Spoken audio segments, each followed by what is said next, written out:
गुरुदेव, ज्योति की साधना करने वाले साधक का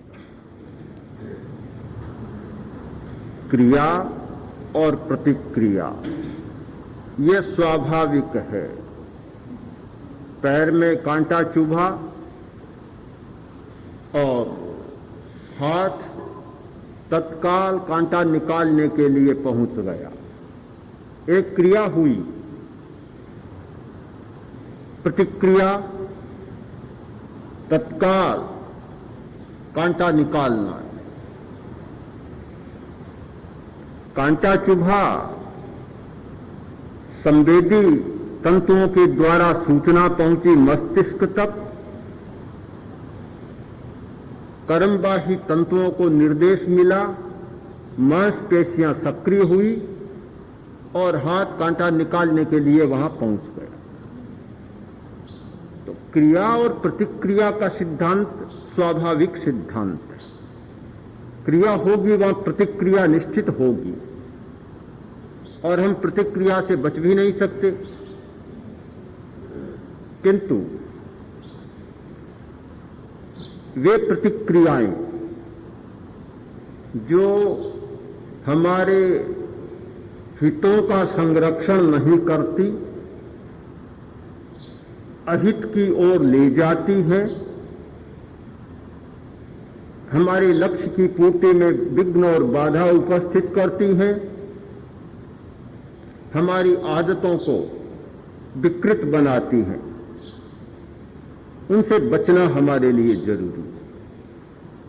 यदि प्रतिक्रिया को स्वाभाविक मानकर बैठ जाए तो बड़ी कठिनाई पैदा हो जाएगी। लोग मान बैठे हैं, बहुत सारे लोग यही तो मानते हैं कि कोई गाली दे तो गुस्सा आना स्वाभाविक बात है, आए वह स्वाभाविक है, न आए तो अच्छा आदमी नहीं समझा जाता। उसे समझा जाता है कि यह तो दब्बू है, भीरू है, कायर है, कमजोर है। अन्यथा ऐसा प्रसंग आए चुप रह जाए, कैसा आदमी हुआ, उसे अच्छा नहीं माना जाता। ये मान बैठे हैं। तो प्रतिक्रिया को, जो हर प्रतिक्रिया को स्वाभाविक मान बैठे हैं, आवश्यक मान बैठे हैं, यह भी खतरनाक बात है। हमें विवेक करना होगा कि जो प्रतिक्रियाएं जीवन यात्रा में स्वाभाविक हैं, उनके लिए हमें चिंतन करने की आवश्यकता नहीं, बदलने की आवश्यकता नहीं। किंतु वे प्रतिक्रियाएं जो स्वाभाविक नहीं है, केवल मान्यतावश, धारणावश या मूर्छावश फलित हो रही हैं, उनसे बचना हमारे लिए आवश्यक है। कैसे बचें? एक बड़ा टेढ़ा प्रश्न है, क्योंकि वे भी आदतें बन गई है और मस्तिष्क में ऐसी संरचना हो गई है कि अमुक स्थिति होने पर अमुक स्थिति अनायास हो जाती है, न चाहने पर भी हो जाती है, बदलने की भावना रखने पर भी, अभ्यास करने पर भी हो जाती है। मैंने एक प्रश्न उपस्थित किया था कि प्रकाश के लिए इतना प्रयत्न होता है, अंधकार के लिए कोई प्रयत्न नहीं होता, पर प्रकाश तो चला जाता है, अंधकार स्वाभाविक जैसा बन जाता है। क्षमा के लिए इतना प्रयत्न होता है, किंतु समय आने पर क्षमा की बात तो विस्मृत हो जाती है और क्रोध सहज ही उभर जाता है। ये स्थितियां स्वतः उभरती हैं। कैसे बचा जाए? इनसे बचने के लिए पुष्ट आलंबन की आवश्यकता है। जैन आचार्यों ने एक शब्द का चुनाव किया, पुष्ट आलंबन। आलंबन और पुष्ट आलंबन यानी सामान्यतः कोई काम नहीं करना है मुनि को, किंतु पुष्ट आलंबन हो तो वह काम किया भी जा सकता है। सहारा चाहिए, सहारा भी मामूली नहीं, गले निकालने वाला नहीं, आलंबन भी पुष्ट चाहिए। ये गले निकालने की बात है, ये तो बहुत कमजोरी की बात होती है। ऐसी स्थिति हो गई कि आचार्य ऋषि राय ने जयाचार्य को आदेश दिया कि बीदासर से बीकानेर चले जाओ, चतुर्मास वहां करो। भयंकर मौसम, भयंकर गर्मी और रेतीला रास्ता, टीले, भयंकर टीले, सड़कें नहीं थी। 70 माइल जाना, आषाढ़ का महीना, कड़ी गर्मी, वर्षा का नाम नहीं, रास्ते में पानी की बड़ी समस्या, धूप की समस्या और उन टीलों में बालू में से चलना, पूरा रेगिस्तान।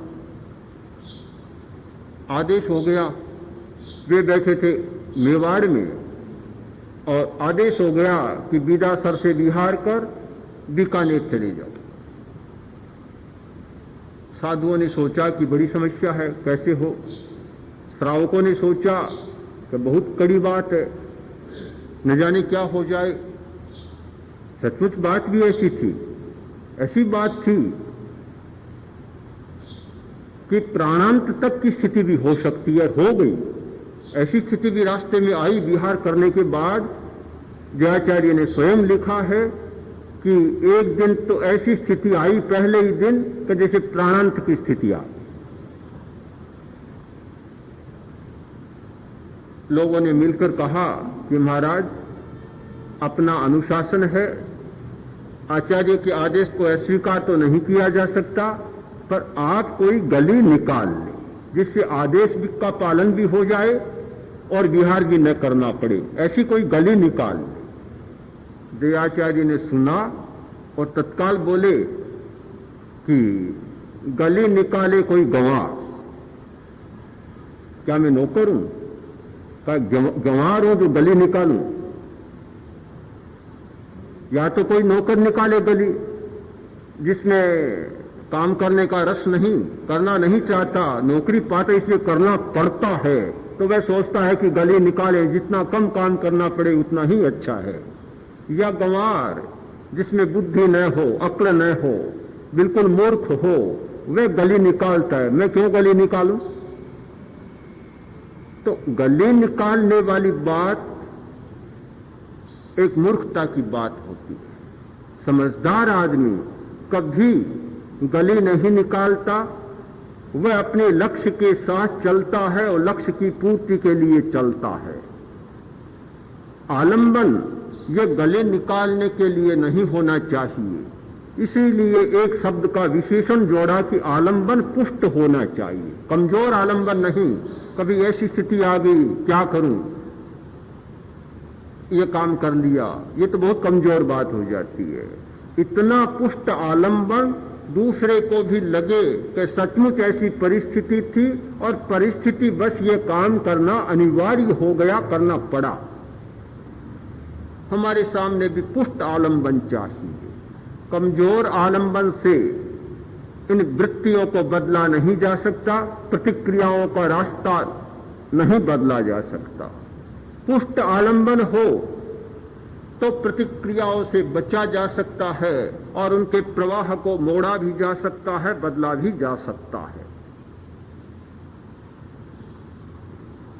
पुष्ट आलंबन अभ्यास के द्वारा बनता है। आलंबन दोनों हो सकते हैं। एक सिद्धांत भी आलंबन बन सकता है और एक प्रयोग भी आलंबन बन सकता है। दोनों प्रकार के आलंबन हमारे सामने उपयोगी बनते हैं। हमारे आचार्यों ने कुछ आलंबनों की सूचना भी हमें दी। यह स्थिति आ जाए तो एक आलंबन का सहारा लो। धम्मोत्तिकिच्चा, एक स्थिति आ गई, आहार नहीं मिल रहा है, उपयुक्त आहार नहीं मिल रहा है। अब इधर भूखा रहना, तो भूख को कैसे सहा जाए? कोई न कोई आलंबन चाहिए। तो आलंबन दिया का धर्म इति कृत्वा धम्मोत्तिकिच्चा, तुम उसे सहन करो और सामने ये आलंबन रखो कि ये मेरा धर्म है, अभक्ष्य नहीं खाना मेरा धर्म है। अभक्ष्य मिले और उपयुक्त आहार, ऐषणीय आहार न मिले तो भूख रखना भी मेरा धर्म है। इस धर्म के आलंबन के सहारे तुम उस कठिनाई को पार कर जाओ, एक बहुत बड़ा आलंबन बनता है। किसी ने कठोर बात कही, कड़वे शब्द कहे, रूखे शब्द कहे, गालियां दी, स्वाभाविक है क्रोध आना, स्वाभाविक है उत्तेजना और आवेश में आ जाना, किंतु जब पुष्ट आलंबन होता है तो आदमी बच सकता है। एक बहुत सुंदर आलंबन दिया था कि कोई कुछ कहे, सीख दे, कड़वी बात कहे, कठोर वचन कहे, उस समय क्या करो? आकृष्टेन मतिमता तत्वार्थान्वेषणे मतिकार्या, यदि सत्यम ककोपे यद सत्यम किन्नु कोपेन। तुम्हें कोई कठोर बात कही कि तूने यह काम किया, तूने अच्छा नहीं किया, बहुत बुरा किया, बड़े कड़वे शब्दों में फटकार सी लगाई, उस समय क्या करना चाहिए? तो उसे तत्व की गवेषणा करनी चाहिए, खोजना चाहिए क्या सचमुच मैंने ऐसा किया है, और ये जो कह रहा है क्या इसमें कोई सच्चाई है? यदि सच्चाई है, यदि सत्यम कह कोपे, तो फिर क्रोध क्यों करते हो? ये सोचना चाहिए कि नहीं, बिल्कुल ये सही कह रहा है, मैंने ऐसा प्रमाद किया है, मुझसे ये गलती हुई है, भूल हुई है, और ये बिल्कुल बेचारा ठीक कह रहा है, मुझे सच्चाई को स्वीकार करना है। स्वीकार करो, मुक्त भाव से स्वीकार करो कि भाई ठीक है, तुम कह रहे हो बिल्कुल ठीक है और मुझसे ऐसा हो गया। और यद सत्यम, यदि वह सच नहीं है, केवल भ्रमवश, संदेहवश, कल्पनावश ऐसी बात कह रहा है, तो फिर यह सोचो कि यह जो कह रहा है वह मुझ पर लागू ही नहीं हो रहा है, तो फिर मैं क्यों क्रोध करूं?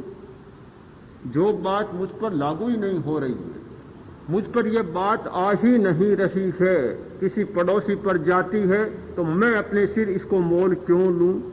इस लड़ाई को अपने सिर पर क्यों उधार लूं? मुझ पर लागू ही नहीं है। दुनिया में बहुत सारी बातें होती है, बहुत बकवास होती है, बहुत गालियां चलती है, एक यह भी है, हो रही है, मुझ पर बिल्कुल ही नहीं होता, मेरा कोई इससे संबंध ही नहीं है, तो फिर मुझे क्यों आवेश आना चाहिए, क्यों उत्तेजना आनी चाहिए? एक बहुत पुष्ट आलंबन दिया है दोनों ओर से कि जो सच है तो तुम्हें क्रोध करना व्यर्थ है, क्रोध मत करो, और यदि झूठी बात है, तुम पर लागू ही नहीं होती, तो तुम सोचो कि मुझे कह ही नहीं रहा है, किसी पड़ोसी से कह रहा है, मेरे लिए कुछ है ही नहीं है, मेरा इससे कोई संबंध ही नहीं है, तुम अपने आप को बचा लो। एक बहुत पुष्ट आलंबन है,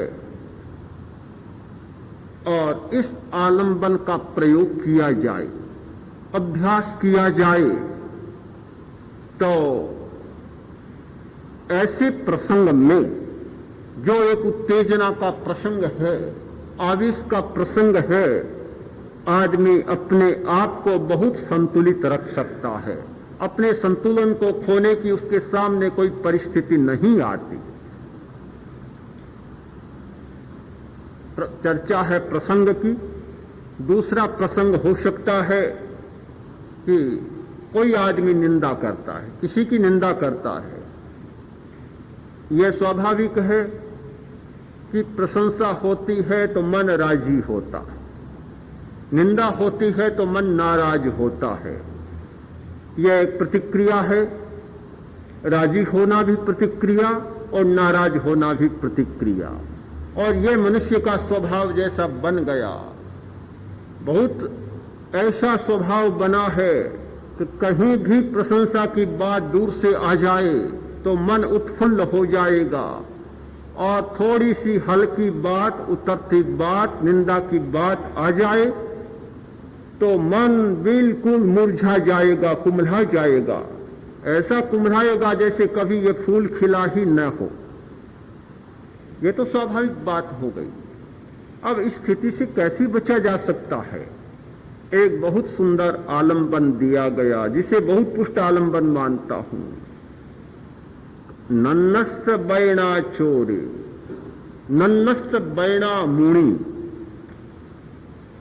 किसी के कहने से कोई चोर नहीं बनता और किसी के कहने से कोई साधु नहीं बनता। अप्पा अप्पम दियानाति। आत्मा अपने आप को जानती है, आत्मा आत्मा को जानती है। हर व्यक्ति अपने आप को जानता है कि मैं चोर हूं या साहूकार हूं। एक बड़ा पुष्ट आलंबन है। यदि ये आलंबन हृदयंगम हो जाए कि दूसरे के कहने से कोई चोर नहीं होता, दूसरे के कहने से कोई साहूकार नहीं होता, दूसरे के कहने से कोई अच्छा नहीं होता, दूसरे के कहने से कोई बुरा नहीं होता। दूसरा तो बहुत प्रशंसा कर देगा, अपने आप में वह क्षमता नहीं है, और अपने आप में प्रबल क्षमता है, दूसरा बहुत कमजोर भी बतला देगा तो कुछ भी फर्क पड़ने वाला नहीं होता। अपना आत्मविश्वास प्रबल हो, अपने प्रति अपना विश्वास, अपनी क्षमता के प्रति अपना विश्वास, अपने पुरुषार्थ और कर्तृत्व के प्रति अपना विश्वास, तो दूसरे के कहने से कुछ भी नहीं होता। दूसरे लोग शायद नए आदमी को उठने देना भी नहीं चाहते होंगे। पहली पीढ़ी हमेशा दूसरी पीढ़ी को आगे आने में बाधा डालती है, फिर चाहे वह पिता हो चाहे माता। ये एक स्वभाव है कि आज की पीढ़ी आने वाली पीढ़ी को कभी अच्छा स्वीकार नहीं करती। यही कहेंगे कि आज के सब खराब हैं, आज का लड़का खराब, आज की लड़की खराब, आज के ये खराब, ये उद्दंड हो गए, अविनीत हो गए, उच्छृंखल हो गए, इनमें कोई विवेक नहीं है, समझ नहीं है, मर्यादा के प्रति बोध नहीं है। ये कोई आज की बात नहीं है, ये शाश्वत सत्य है, एक चिरंतन बात है। हमेशा पहली पीढ़ी ने अगली पीढ़ी को कमजोर बतलाया है। पुराने साहित्य को देखें, पुरानी बात को देखें। आज हम मानते हैं कि कालिदास बहुत बड़ा कवि हुआ, धुरंधर विद्वान, पर क्या पहली पीढ़ी ने कालिदास को कभी माना था? कालिदास बोलने खड़ा होता तो भी सम्मान नहीं मिलता, और यही कहते कि योग्य नहीं है। फिर चाहे कालिदास को देखो, इसीलिए तो उन्हें लिखना पड़ा कि पुराण मित्येव न साधु सर्वम न चापि काव्यम नव मित्यवद्यम, कि पुराना ही अच्छा नहीं होता और नया कोई सब बुरा नहीं होता। संतत परीक्षान्यतरद भजन्ते मूढ़ पर प्रत्यय वृत्ति। जो विद्वान होता है वह परीक्षा करता है। कालिदास को ये क्यों लिखना पड़ा? इसीलिए लिखना पड़ा कि पुरानी पीढ़ी उन्हें स्वीकार नहीं कर रही थी। बागभट्ट को भी लिखना पड़ा, यही लिखना पड़ा कि उनके सामने प्रश्न था, उन्होंने ग्रंथ बनाया आयुर्वेद का, पुरानी पीढ़ी ने स्वीकार नहीं किया, तो उन्हें लिखना पड़ा कि भाई आयुर्वेद का सिद्धांत है कि कफ की बीमारी है तो मधु का सेवन करो, वात की बीमारी है तो घृत का सेवन करो, पित्त की बीमारी है तो घृत का सेवन करो, वात की बीमारी है तो तेल का सेवन करो। मैं भी यही कहूंगा, पुराने लोगों ने भी यही कहा है, और कोई भी आयुर्वेद का धुरंधर विद्वान होगा तो यही बात कहेगा। इसमें वक्तृ भेद नहीं होना चाहिए कि मैं कहता हूं वह अच्छी बात नहीं है और पुरानी पीढ़ी का आदमी कहता वह अच्छी बात है। सिद्धसेन के सामने भी यही स्थिति रही। हर परंपरा में, चाहे वह आयुर्वेद की परंपरा हो, चाहे संस्कृत काव्य की परंपरा हो, चाहे दर्शन की परंपरा हो, चाहे धर्म की परंपरा हो, पुरानी पीढ़ी नई पीढ़ी को सदा कमजोर मानती रही। हमारी मनोवृत्ति है, ऐसा होता है।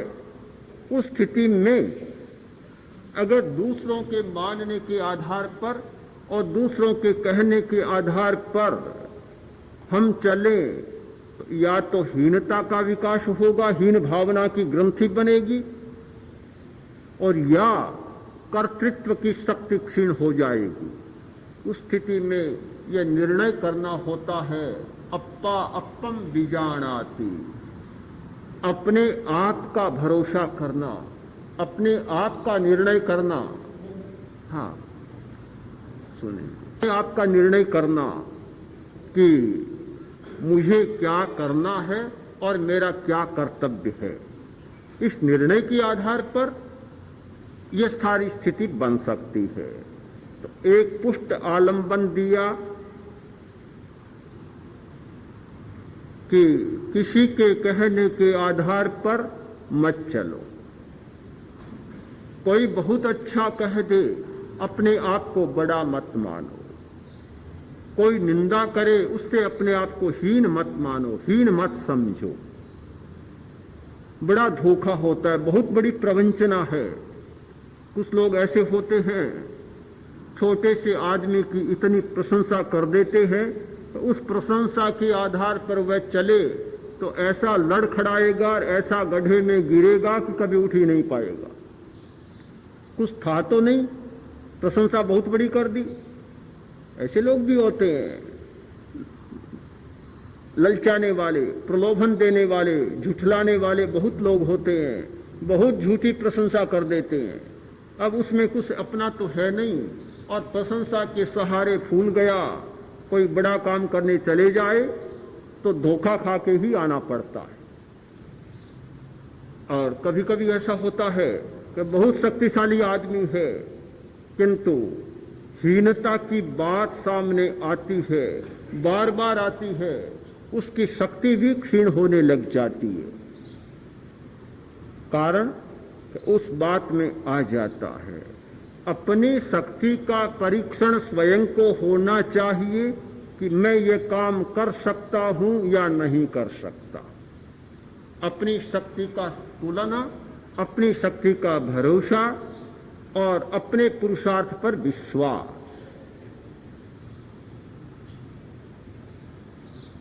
परिस्थिति होती है, प्रसंग ऐसा होता है, उत्तेजना आ जाती है।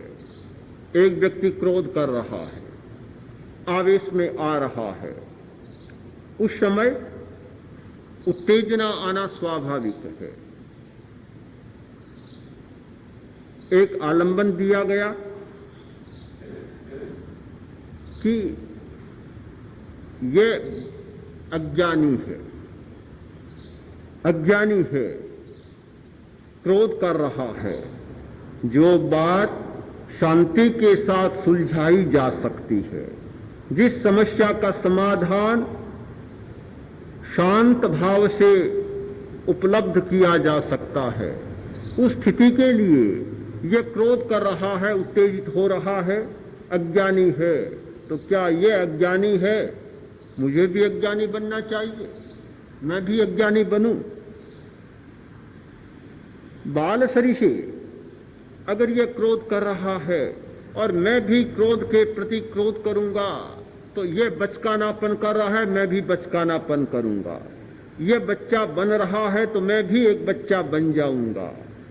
यह बचकानापन न करूं, बाल न बनूं, अज्ञानी न बनूं। एक बहुत बड़ा आलंबन जो विवेक को स्फुरना देता है, एक विवेक देता है कि समस्या को उत्तेजना से नहीं सुलझाया जा सकता, समस्या का समाधान संतुलित भाव से उपलब्ध किया जा सकता है। यह हमारी प्रज्ञा का आलंबन है। ये बात बुद्धि की बात नहीं है। जितनी मैंने अभी चर्चा की, ये सारी चर्चा बुद्धि की चर्चा नहीं है। यदि आप बुद्धि के आधार पर चलेंगे तब तो वह स्वाभाविक होगा। क्रोध के प्रति क्रोध, गाली के प्रति गाली, निंदा के प्रति निंदा, यह स्वाभाविक बात होगी। और बुद्धि की भाषा में कहा जा सकता है कि ऐसा करना चाहिए।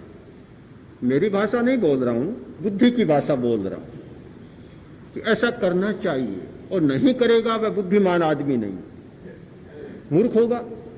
एक तो ऐसा कर रहा है और एक तो ठग रहा है, दूसरा नहीं ठग रहा है।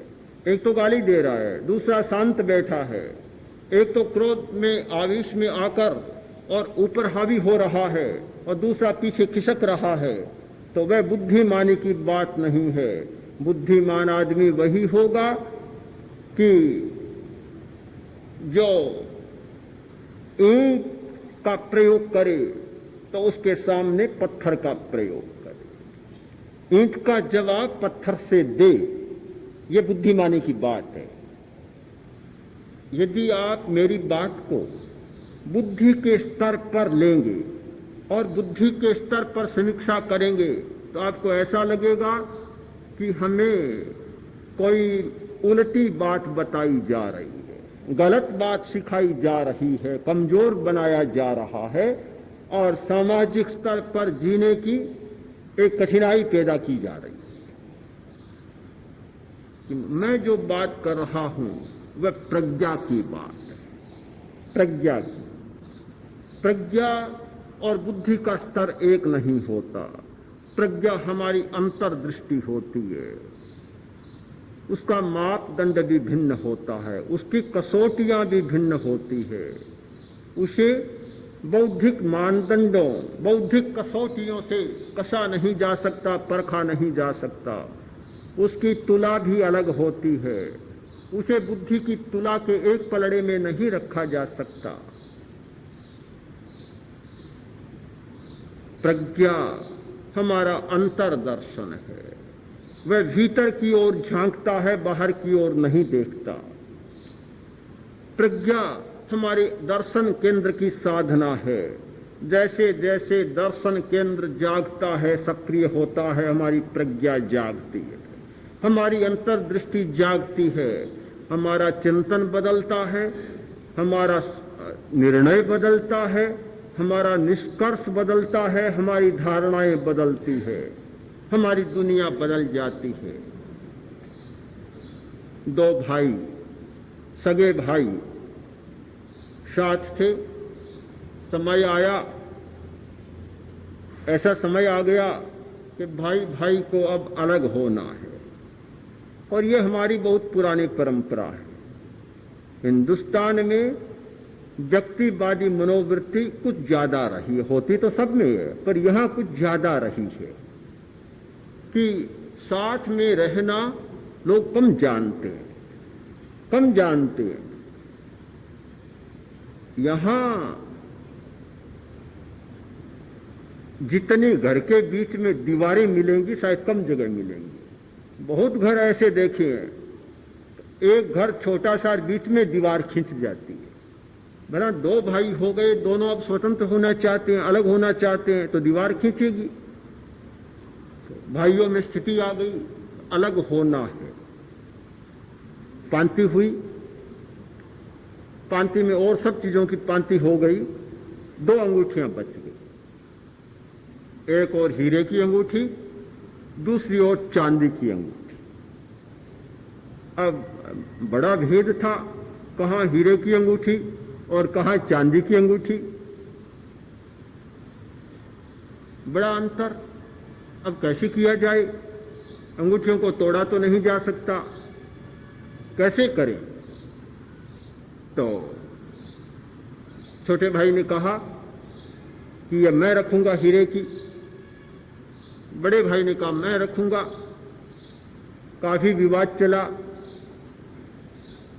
आखिर बड़े भाई ने सोचा अभी चांदी की तो है, पर ये अंगूठी है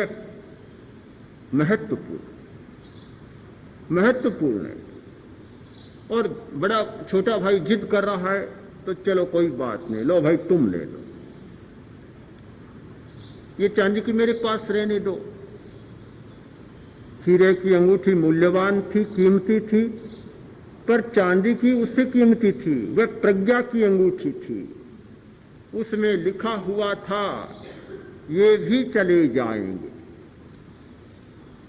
ये भी चले जाएंगे। अंगूठी ले ली, पांति हो गई। छोटा भाई बहुत प्रमाद में फंसा,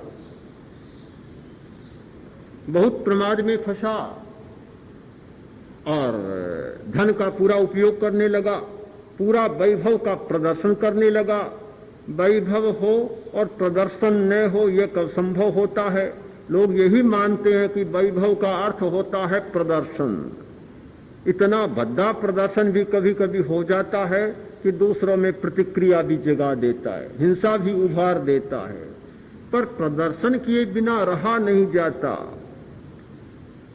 दिखाना ही पड़ता है।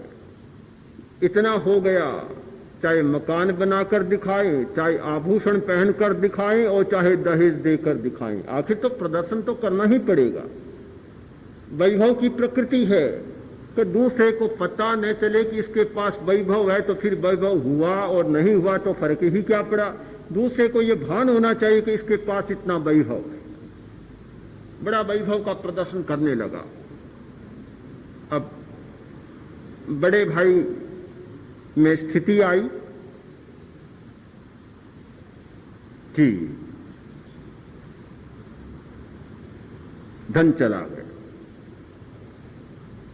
और छोटे भाई काफी प्रदर्शन कर रहा है, चला गया। अंगूठी अंगुली में पहनी हुई है, बड़ी समस्या आ गई, बड़ा विषय था कष्ट का, पर रोज अपनी अंगूठी का प्रयोग कर लेता, सुबह ही पढ़ लेता कि ये भी चले जाए। ये दिन भी शाश्वत नहीं है, बदलने वाले हैं। आज जो कठिनाई पैदा हुई है, आज जो समस्या पैदा हुई है, सामने जो उलझन आई है, ये सदा रहने वाली नहीं है, यह भी चली जाएगी, एक दिन चली जाएगी, समाप्त हो जाएगी। एक आलंबन था प्रज्ञा का, एक सहारा था, उस सहारे पर, उस आलंबन पर उसने कठिनाई के दिन बिता दिए और उसका मनोबल डिगा नहीं, घुटने नहीं टिके। आत्मविश्वास बना रहा कि ये भी चले जाएंगे, ये दिन भी चले जाने वाले हैं, कभी शाश्वत रहने वाले नहीं है। दिन बिता दी, स्थिति आई, बदली, करवट ली और फिर से बहुत शक्तिशाली बन गया, बड़ा संपन्न बन गया, सारी समस्याएं हल हो गई। छोटा भाई प्रदर्शन करता चला, आखिर धन का कोई स्रोत तो था नहीं, अनंत तो था नहीं, सब सीमित और शांत होता है। धन समाप्त हो गया, गरीब बन गया, बड़ी समस्या पैदा हो गई, आलंबन कोई था नहीं, इतना गरीबी में उलझा और साथ साथ इतनी हीनता में उलझा कि फिर कभी उठ ही नहीं पाया, कभी नहीं उठ पाया।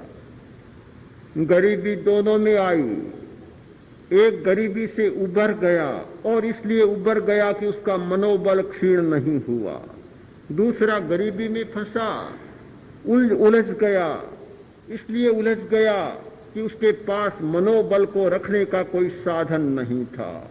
आदमी उठता है, गिरता है, गिरता है और उठता है। उठने गिरने में कोई बड़ी बात नहीं, उठना गिरना तो एक स्वाभाविक प्रक्रिया है, चक्का ऊपर आता है, नीचे जाता है, इसमें कोई अस्वाभाविक बात नहीं है। उदय होना, अस्त होना कोई बड़ी बात नहीं है, किंतु उठने और गिरने में बड़ी बात वह होती है कि जिसका मनोबल टूट जाता है, वह गिरकर उठ नहीं पाता, और उठा हुआ होता है तो गिर जाता है। जिसका मनोबल बराबर बना रहता है, गिर जाए तो भी कोई बात नहीं, और उठा हुआ हो तो भी कोई समस्या की बात नहीं। मूल बात है मनोबल की सुरक्षा, और मनोबल रह सकता है प्रज्ञा के पुष्ट आलंबन के द्वारा। प्रज्ञा का आलंबन पुष्ट होता है तो मनोबल कभी क्षीण नहीं होता, साहस कभी क्षीण नहीं होता। जिसके पास प्रज्ञा की अंगूठी थी वह समस्या से उबर गया, और जिसके पास हीरे की अंगूठी थी वह समस्या में उलझ गया। हमारे लिए हीरा बड़ा नहीं होता, बहुत कीमती नहीं होता। मनोबल हीरे से भी बहुत ज्यादा कीमती होता है। मनोबल के सहारे असंख्य हीरे उपलब्ध हो सकते हैं, किंतु हीरे के सहारे कभी मनोबल उपलब्ध नहीं हो सकता। कभी धन के आधार पर किसी ने मनोबल पाया हो, ये लगा नहीं। एक कहानी है बहुत महत्वपूर्ण कि एक सेनापति बड़ा उदास बैठा था, बहुत उदास, चिंतातुर। पत्नी आई, पूछा आज आप ऐसे क्यों, ये स्थिति क्यों? मैं बोला क्या करूं, बहुत बुरा समाचार है। क्या है बुरा समाचार? क्या बताऊं, बहुत बुरा समाचार है कि मेरी सेना हारती जा रही। उसने कहा कि मुझे भी एक बहुत बुरा समाचार मिला, इससे भी ज्यादा बुरा। देखता रह गया, इसको फिर क्या बुरा समाचार मिला है। बड़ी जिज्ञासा के साथ पूछा कि तुम्हें क्या बुरा समाचार मिला है? उसने कहा क्या बताऊं, बहुत बुरा समाचार, आपके बुरे समाचार से भी 1000 गुना बुरा समाचार। क्या? कि मेरे पति का साहस टूट गया, ये उससे भी बड़ा बुरा समाचार। तत्काल खड़ा हो गया, तत्काल खड़ा हो गया।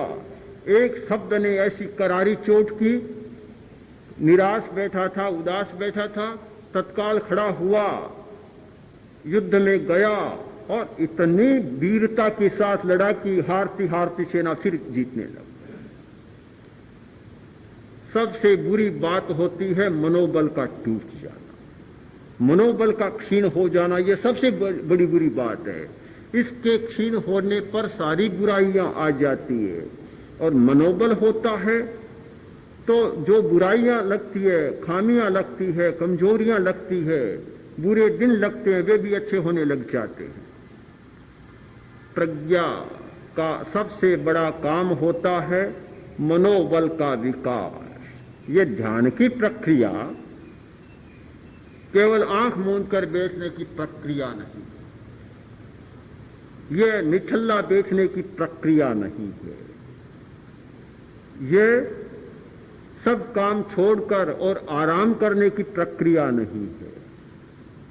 यह शक्ति के विकास की प्रक्रिया है, बल की संवर्धन की प्रक्रिया है कि जिस ध्यान के प्रयोग से मनोबल नहीं बढ़ता, वचन का बल नहीं बढ़ता और शरीर का बल नहीं बढ़ता, तो समझ लेना चाहिए कि ध्यान के नाम पर कुछ और ही किया जा रहा है। जिस भोजन से शक्ति नहीं बढ़ती, तो समझना चाहिए कि भोजन नहीं कुछ और ही खाया जा रहा है। टॉनिक का सेवन करते हैं, शक्तिशाली दवा का प्रयोग करते हैं, टॉनिक तो ले रहे हैं और शक्ति नहीं बढ़ रही है, तो समझ लेना चाहिए कि टॉनिक के नाम पर कुछ और ही लिया जा रहा है। ध्यान का सबसे बड़ा उपयोग होता है शक्ति का संवर्धन। 3 बातें बढ़नी चाहिए: चेतना का विकास, आनंद का विकास और शक्ति का विकास। ये 3 विकास हो रहे हैं तो समझना चाहिए कि ध्यान चल रहा है। और ये तीनों बातें नहीं हो रही है तो समझ लेना चाहिए कि ध्यान के नाम पर कोई नींद ही का प्रयोग चल रहा है, कुछ और ही चल रहा है। अहिंसा की चर्चा हो रही है, प्रतिक्रिया विरति की चर्चा हो रही है। क्या कमजोर आदमी प्रतिक्रिया विरति का पाठ पढ़ सकेगा? क्या कमजोर आदमी प्रतिक्रिया से बच सकेगा? जो जितना कमजोर होता है उतना ही जल्दी प्रतिक्रिया दिखला देता है। प्रतिक्रिया दिखलाने का एक मतलब है कमजोरी, इतना कमजोर कि 2 मिनट भी सहन नहीं करता, तत्काल प्रतिक्रिया प्रकट कर देता है। थोड़ा शक्तिशाली होता है, प्रतिक्रिया हो भी जाती है तो कम से कम जल्दी दिखाता नहीं, अपने आप में भी रख लेता है, भीतर भी रख लेता है। पर कमजोर आदमी तो रख ही नहीं पाता, उगल देता है, तत्काल उगलता है, खाता बाद में पहले उगलना शुरू कर देता है, इतना जल्दी उगलता है। कमजोर आदमी प्रतिक्रिया विरति का अभ्यास नहीं कर सकता।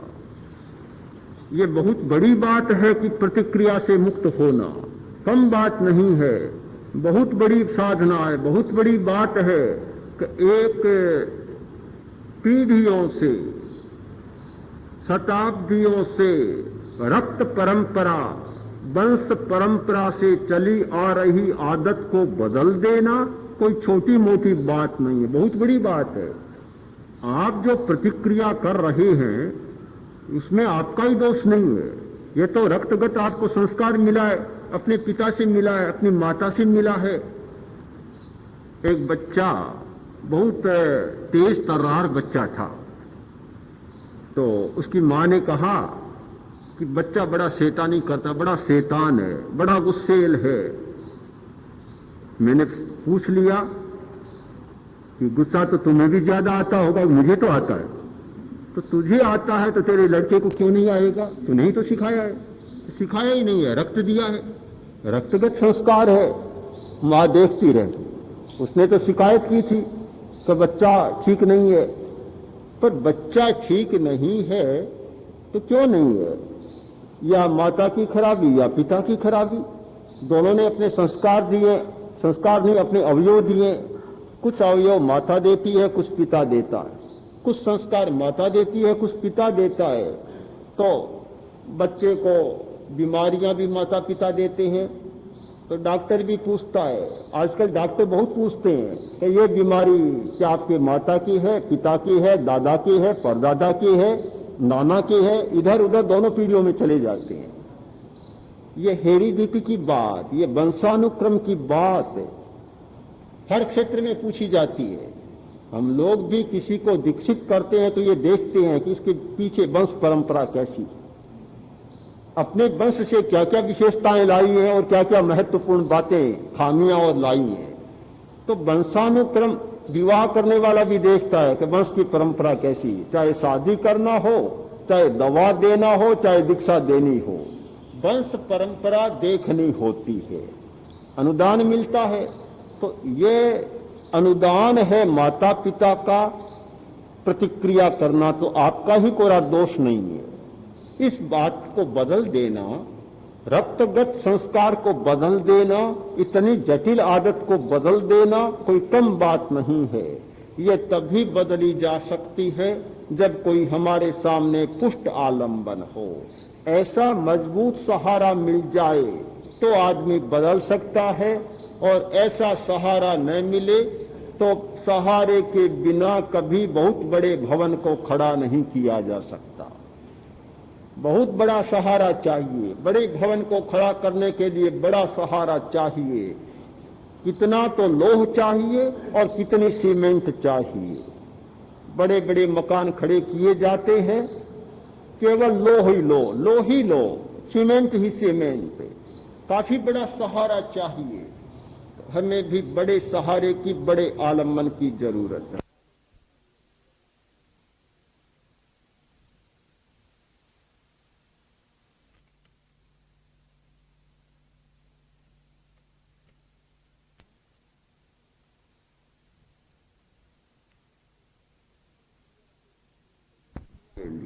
प्रतिक्रिया से बचने के लिए आलंबन की जरूरत। कुछ आलंबनों की चर्चा की, सैद्धांतिक आलंबनों की चर्चा की, शाब्दिक आलंबनों की चर्चा की, और प्रायोगिक आलंबनों की चर्चा करने की आवश्यकता नहीं लगती, आप स्वयं कर रहे हैं। सामने क्रोध का प्रसंग आया, दीर्घ श्वास का प्रयोग शुरू कर दिया। आपको ज्यादा दिमाग पर तनाव देने की जरूरत भी नहीं होगी, भार देने की जरूरत भी नहीं। एक क्रोध कर रहा है और आप अपना श्वास देखना शुरू कर दीजिए, अपने आप स्थिति टल जाएगी। वह तो क्रोध कर रहा है और आपने अपने नथुनों के भीतर चित्त को केंद्रित किया, आते जाते श्वास को देखना शुरू किया कि श्वास भीतर जा रहा है, आ रहा है। बेचारा क्रोध तो निकम्मा ही चला गया, उसका निकम्मा चला गया। उसका क्रोध सार्थक तब होता कि आपका क्रोध जाग जाता, तो उसका क्रोध सार्थक होता। एक आदमी क्रोध करे और दूसरे का क्रोध न जागे, उसे विफलता का इतना एहसास होता है, ऐसा लगता है कि मेरा तो सारा प्रयत्न फालतू चला गया। बहुत सारे लोग दूसरे आदमी को उत्तेजना में लाना चाहते हैं और सामने वाला उत्तेजना में नहीं आता, ऐसी खींच पैदा होती है कि क्या करूं, मैंने तो इतनी कड़ी बातें कही पर सामने वाला तो कोरा लोदा था मिट्टी का, उसे लगी नहीं एक बात, बड़ी खींच पैदा होती है। क्रोध विफल हो जाएगा अपने आप और आपके सामने एक पुष्ट आलंबन हो गया। दीर्घ श्वास का प्रयोग एक पुष्ट आलंबन है। चैतन्य केंद्र का प्रयोग एक पुष्ट आलंबन है। सामने क्रोध का प्रसंग आया और दर्शन केंद्र पर ध्यान शुरू कर दिया, मन ही नहीं जाएगा, या विशुद्धि केंद्र पर ध्यान शुरू कर दिया, करना चाहेंगे तो भी नहीं कर पाएंगे। क्रोध का प्रसंग आया और श्वास का संयम कर लिया, 1 मिनट के लिए, आधा मिनट के लिए नाक को बंद कर लिया, क्रोध क्या होता है आपको पता ही नहीं चलेगा। ये सारे प्रयोग के आलंबन है हमारे सामने। हम सैद्धांतिक और प्रायोगिक दोनों आलंबनों के सहारे इन प्रतिक्रियाओं से बच सकते हैं और अपने संतुलन को कायम रख सकते हैं। ध्यान की पूरी चर्चा में हमने कैसे सोचे, चिंतन कैसे करें, इस विषय पर अहिंसात्मक दृष्टि से चर्चा की। यह मानसिक अहिंसा का विश्लेषण हमारे जीवन के लिए बहुत बड़ा उपयोगी है। हमने हिंसा और अहिंसा दोनों को एक इतना सीमित दायरा दे दिया कि जीव को मार देना हिंसा और न मारना अहिंसा, बस हिंसा भी समाप्त और अहिंसा भी समाप्त। इतनी छोटी धारणा बन गई, इतनी संकुचित सीमा बन गई कि विकास के लिए कोई अवकाश ही नहीं रहा। सामाजिक जीवन में, सामुदायिक जीवन में जितना अहिंसा का विकास होता है उतना ही समाज उन्नत और विकसित होता है। और आज तक समाज ने जितनी प्रगति की है अहिंसा के आधार पर की है। यदि आज एक एक पहलू पर विचार करना शुरू करें तो पता चलेगा अहिंसा का विकास नहीं होता तो दो आदमियों का साथ में रहना कभी संभव नहीं होता। एक आदमी दूसरे आदमी को खाने जाता तो न समाज बनता न परिवार बनता। इतना भरोसा पैदा हुआ समाज में अहिंसा के द्वारा कि भाई कोई किसी को नहीं खाएगा, नहीं काटेगा, सब साथ में रह सकेंगे। तो समाज के निर्माण से लेकर आज की प्रगति तक समाज में हिंसा कम रही है और अहिंसा ज्यादा रही है। इसीलिए समाज इतना विकसित हुआ है। ये सारी बात मानसिक अहिंसा के स्तर पर ही समझी जा सकती है। ध्यान करने वाले व्यक्ति को इस सारी चर्चा में जाना बहुत आवश्यक है। इस चर्चा में गए बिना वह ठीक ध्यान का मूल्यांकन ही नहीं कर पाएगा कि ध्यान के द्वारा हमारी मैत्री की भावना विकसित होती है, ध्यान के द्वारा हमारी प्रतिक्रिया विरति की भावना विकसित होती है। मैं फिर आपको याद दिलाना चाहता हूं, आपने प्रेक्षा ध्यान की उपसंपदा स्वीकार की, उस समय 5 सूत्रों को स्वीकार किया था। पहला सूत्र कि भावक क्रिया, यानी वर्तमान में जीना सीखेंगे, वर्तमान में जीना। दूसरा प्रतिक्रिया विरति, प्रतिक्रिया से विरत रहेंगे। मैत्री का प्रयोग करेंगे।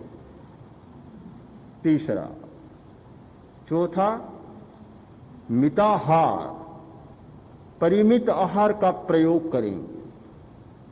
पांचवा, मौन या मित भाषण करेंगे। ये पांचों प्रयोग अहिंसा के प्रयोग, सारी अहिंसा है, ये अहिंसा का प्रयोग है। अहिंसा का प्रयोग किए बिना कोई मितभाषी नहीं हो सकता, अहिंसा का प्रयोग किए बिना कोई मिताहार करने वाला नहीं हो सकता, आहार का संयम करने वाला नहीं हो सकता। जिसके जीवन में अहिंसा का विकास नहीं होता वह मैत्री का प्रयोग नहीं कर सकता। अहिंसा का विकास हुए बिना प्रतिक्रिया से विरत नहीं हो सकता, और जिसके जीवन में अहिंसा का विकास नहीं वह वर्तमान में नहीं रह सकता, वह प्रिय और अप्रिय संवेदन से मुक्त क्षण में नहीं जी सकता। तो यह ध्यान की सारी साधना एक अहिंसा की साधना है। इसलिए ध्यान के संदर्भ में अहिंसा को समझना और अहिंसा का मनोवैज्ञानिक विश्लेषण करना, अहिंसा के संदर्भ में अपने आचार और व्यवहार की समीक्षा करना और अपना आत्मालोचन करना एक बहुत महत्वपूर्ण बात होती है हमारे लिए। हम